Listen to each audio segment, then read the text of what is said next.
ಅಥಣಿ ಅನ್ನೋದು ಒಂದು ಟೈಟಲ್ ನೋಡಿದಾಗಲೇ ಒಂದು ವಿಭಿನ್ನವಾಗಿ ಅಂತ ಅನ್ನಿಸ್ತು ನನಗೆ. ಆ ಟೈಟಲ್ ಇಡೋದಕ್ಕೆ ಏನು ರೀಸನ್ನು, ಅದಕ್ಕೆ ಅರ್ಥ ಏನು? ಅರ್ಥ ಅಂದರೆ ಒಂದು ಟೈಟ್ಲ್, ಒಂದು ಹಳ್ಳಿಯಲ್ಲಿ ನಡೆಯುವಂಥ ಒಂದು ಕತೆ. ಅದರಿಂದ ಒಂದು ಅಥಣಿನ ಟೈಟ್ಲು ಒಂಥರ ಒಂದು ವೈಬ್ರೇಷನ್, ಟೈಟ್ಲ್ ಒಂದು ಕೇಳೋಕ್ಕೆ ಒಂಥರ ಅಥಣಿ ಅಂದರೆ ಒಂಥರ ಚೆನ್ನಾಗಿದೆ. ಅದರಿಂದ ನನ್ನ ಕತೆಗೆ ಸೂಟ್ ಆಗುತ್ತೆ, ನಮ್ಮ ಸ್ಟೋರಿಗೆ ಒಂದು ಹಳ್ಳಿ ಥರ ಅನ್ನೋದಕ್ಕೂ ಅದು ಅಥಣಿನ ಟೈಟ್ಲನ್ನ ಫೈನಲ್ ಮಾಡಿ. ಹಾಗೆ ಟ್ಯಾಗ್ ಲೈನ್ ಇತ್ತು ಕೆಳಗಡೆ, ಧರಣಿ ಮಂಡಲ ಮಧ್ಯದ ಒಳಗೆ ಅಂತ. ಅದಕ್ಕೆ ಮೀನಿಂಗು, ಆ ಟೈಟಲ್ಗೆ ಆ ಟ್ಯಾಗ್ ಲೈನ್ಗೆ ಏನು ಮೀನಿಂಗ್ ಅಂತ ಗೊತ್ತಾಗುತ್ತೆ? ಅದು ಮೀನಿಂಗ್ ಏನಂದರೆ, ಈ ಧರಣಿ ಮಂಡಲ ಮಧ್ಯದೊಳಗೆ ಅಂದರೆ ಈ ಭೂಮಿ ಮೇಲೆ ಯಾವ ಥರ ಕಷ್ಟಪಡ್ತಾರೆ ಅದ್ರ ಬಗ್ಗೆ ಮಾಡಿರೋಂಥ ಸಿನಿಮಾ. ಈಗ ಒಂದು ರೈತರು ಯಾವ ಥರ ಕಷ್ಟಪಡ್ತಾರೆ ಏನು ಎಲ್ಲ ಅದ್ರ ಬಗ್ಗೆ ಮಾಡಿರೋಂಥ ಸಿನಿಮಾ ಅಥಣಿ ಅಂದರೆ ಟೈಟ್ಲ್ ಇಟ್ಕೊಂಡು ಮಾಡಿದೆ. ನಾನು ಟ್ರೈಲರ್ ನೋಡಿದಾಗ ಇದೊಂದು ಆ್ಯಕ್ಷನ್ ಮೂವಿ ಅಂತ ಅನ್ನಿಸ್ತು ನನಗೆ, ಕ್ರೈಮ್ ಸಸ್ಪೆನ್ಸ್ ಥರ ನನಗೆ ಅಂತ ಒಂದು ಟ್ರೈಲರ್ ಅನ್ನಿಸ್ತು. ಆ ಕಂಟೆಂಟು ಆ ಟೈಟಲ್ಗೆ ಈ ಲೈನ್ಗೆ ಒಂದು ಲಿಂಕ್ ಇದೆಯಾ? ಇಲ್ಲ ಸರ್, ಎಲ್ಲ ಲಿಂಕ್ ಇದೆ, ಬಟ್ ನಾನು ಟ್ರೈಲರ್ ಎಲ್ಲೂ ತೋರಿಸಿಲ್ಲ. ಟ್ರೈಲರಲ್ಲಿ ಇದೊಂದು ಸಸ್ಪೆನ್ಸ್ ಥ್ರಿಲ್ಲರ್ ಮೂವಿ ಥರ ಬರುತ್ತೆ ಟ್ರೈಲರಲ್ಲಿ, ಬಟ್ ಇದೊಂದು ರೈತರ ಬಗ್ಗೆ ಮಾಡಿರೋಂಥ ಸಿನಿಮಾ. ಇದನ್ನು ಸಿನಿಮಾನ ಜನ ಬಂದು ಥಿಯೇಟ್ರಲ್ಲಿ ನೋಡಿದಾಗ ಅದು ಗೊತ್ತಾಗುತ್ತೆ. ನಾನು ಎಲ್ಲೂ ಟ್ರೈಲರಲ್ಲಿ ತೋರಿಸಿಲ್ಲ ಸರ್.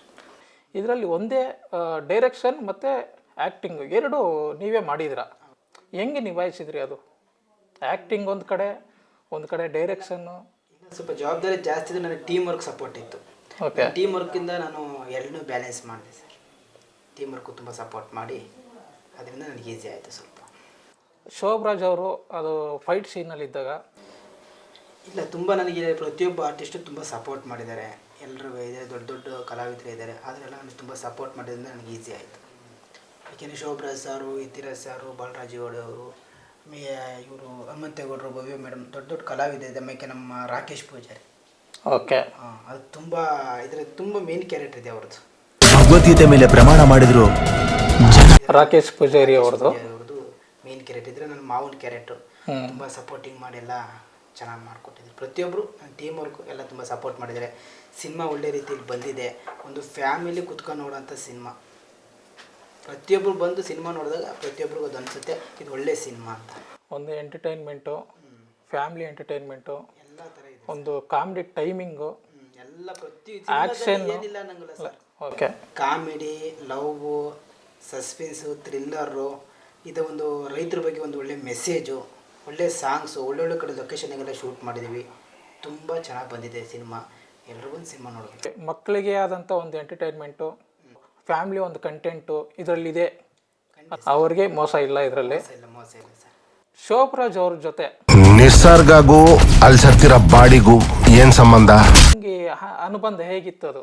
ಸೀನಿಯರ್ ಆದ್ರೂ ತುಂಬ ಸಪೋರ್ಟ್ ಮಾಡ್ತಾರೆ ಹೊಸೊಬ್ರಿಗೆ. ಓಕೆ, ಹೊಸೊಬ್ರಿಗೆ ಏನೇ ತಪ್ಪಿದ್ರು ಇದು ಈ ಥರ ಮಾಡಿ ಆ ಥರ ಮಾಡಿ ಅಂತ ನಮಗೂ ಸ್ವಲ್ಪ ಗೈಡ್ ಮಾಡ್ತಾರೆ, ಸಪೋರ್ಟಿಂಗಾಗಿ ನಿಂತ್ಕೊತಾರೆ. ಒಳ್ಳೆ ಮನುಷ್ಯ ಸರ್. ಹೆಂಗೆ ಅನ್ನಿಸ್ತು ಸರ್ ಅವ್ರ ಜೊತೆಗೆ? ಏನಿಲ್ಲ, ಒಂದು ಸ್ವಲ್ಪ ಭಯ ಅಂತ ಅನಿಸುತ್ತೆ. ಯಾಕೆಂದರೆ ಅವರು ದೊಡ್ಡವರು, ನಾವು ಅವ್ರ ಜೊತೆ ಮಾಡ್ತೇವೆ, ಭಯ ಅಂತ ಅನಿಸುತ್ತೆ. ಬಟ್ ಆದರೂ ಬ್ಯಾಲೆನ್ಸ್ ಮಾಡಿದ್ದೀನಿ ಸರ್. ಇದರಲ್ಲಿ ಅವರೇ ವಿಲ್ಲನ್ ಅನಿಸುತ್ತೆ, ಮೈನ್ ಇದರಾಗೆ ವಿಲ್ಲನ್ ಅವರಲ್ಲಿ. ಇದ್ರ ಒಂದು ಕ್ರೈಮ್ ಆಫೀಸರ್ ಆಗಿ. ಮತ್ತು ನಾಗೇಂದ್ರ ಅರಸು ಅವರು ಇದ್ದಾರೆ ಇದರಲ್ಲಿ.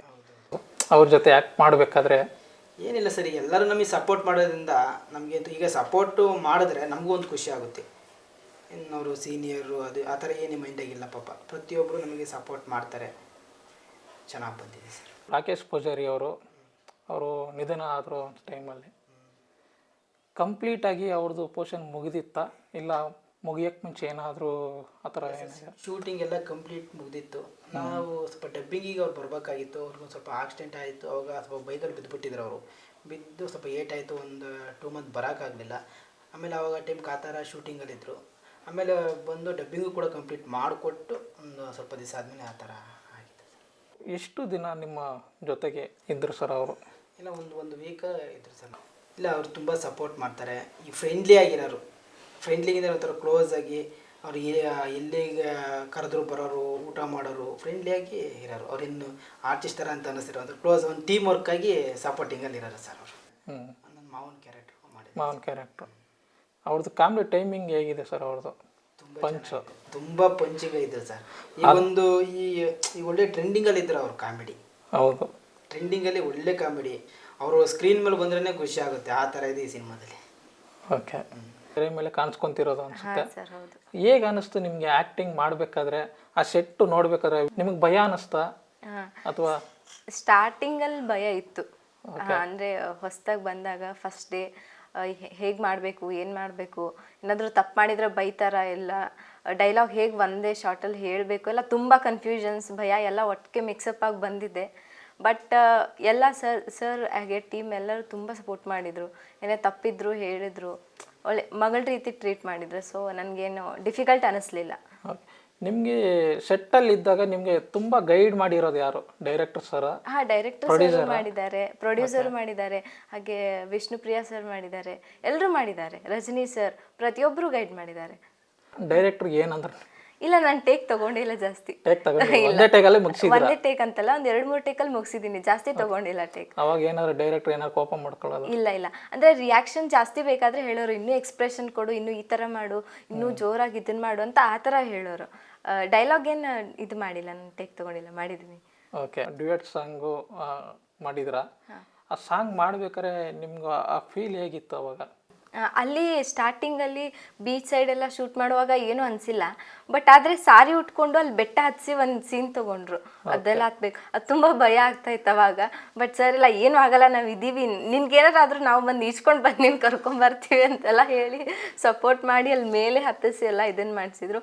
ಸೊ ಸ್ಟಾರ್ಟಿಂಗ್ ಸ್ವಲ್ಪ ಭಯ ಇತ್ತು, ನರ್ವಸ್ ಇದ್ದೆ. ಆಮೇಲೆ ಹೋಗ್ತಾ ಎಲ್ಲ ಕರೆಕ್ಟ್ ಆಯಿತು. ಹಾಂ, ಆಮೇಲೆ ಪ್ಯಾಥೋ ಸಾಂಗ್ ಇದ್ದಾಗ ಬೋಟ್ ಮೇಲೆ ಒಬ್ಬಳೇ ಹೋಗ್ಬೇಕಿತ್ತು. ಅವಾಗ ನಂಗೆ ನೀರಂದ್ರೆ ಭಯ. ಸರ್ ನಾನು ಹೋಗಲ್ಲ ಅಂತ, ನಾನು ಇಲ್ಲಮ್ಮ ನೀನು ಹೋಗಬೇಕು, ಏನಾರು ಆದ್ರೂ ನಾವು ಇದ್ದೀವಿ, ನೀನು ಹೋಗು ಅಂತ ಹೇಳಿ ಒಂಥರ ಕಾಮಿಡಿ ಸಪೋರ್ಟ್ ಎಲ್ಲ ಒಂದು ಸ್ಟ್ರೆಂತಾಗಿ ನಿಂತ್ಕೊಂಡು ನನಗೆ ಸಪೋರ್ಟ್ ಮಾಡಿದರು. ನಿನ್ನ ಕಡೆ ಆಗತ್ತೆ, ನೀನು ಮಾಡ್ತೀಯಾ ಅನ್ನೋದನ್ನ ಅವರು ನನಗೆ ತೋರಿಸಿದ್ರು.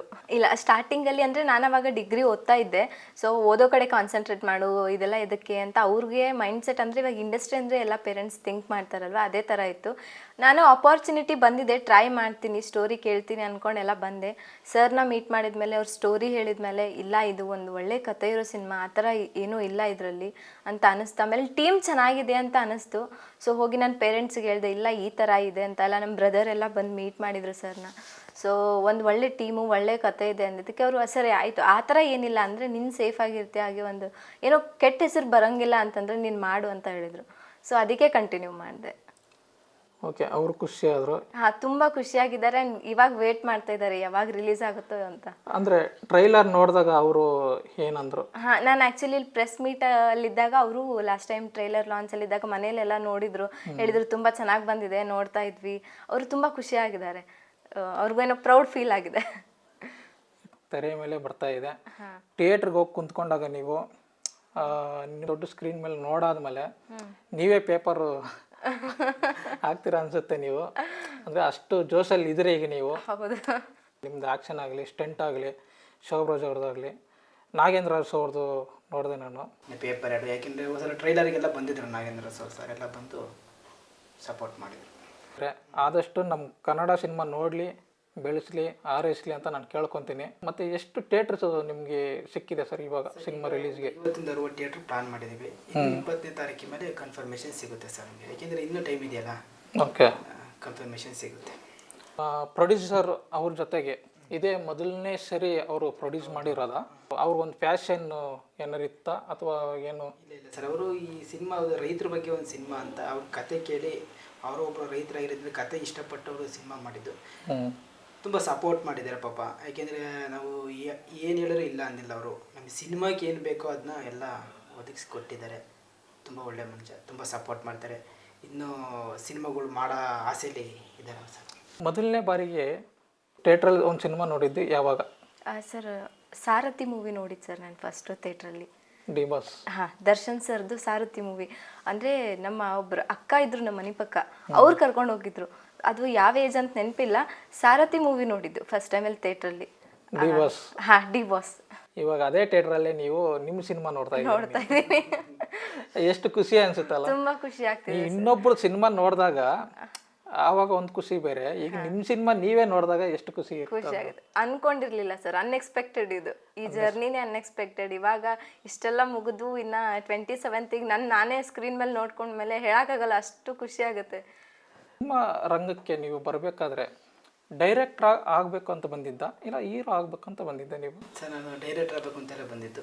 ಓಕೆ. ಡೈರೆಕ್ಟರ್ ಆಗೋದೇ ನನಗೆ ತುಂಬ ಇಷ್ಟ. ಇದೊಂದು ಅವಕಾಶ ಸಿಕ್ತು, ಮಿಸ್ ಮಾಡ್ಕೊಂಬಾರ್ದು ಅಂತ ಡೈರೆಕ್ಟ್ರ್ ಆಗಬೇಕು ಅಂತ ಬಂದಿದ್ದು, ಇವತ್ತು ಹೀರೋನೂ ಆಗಿದ್ದಾರೆ ನೀವು.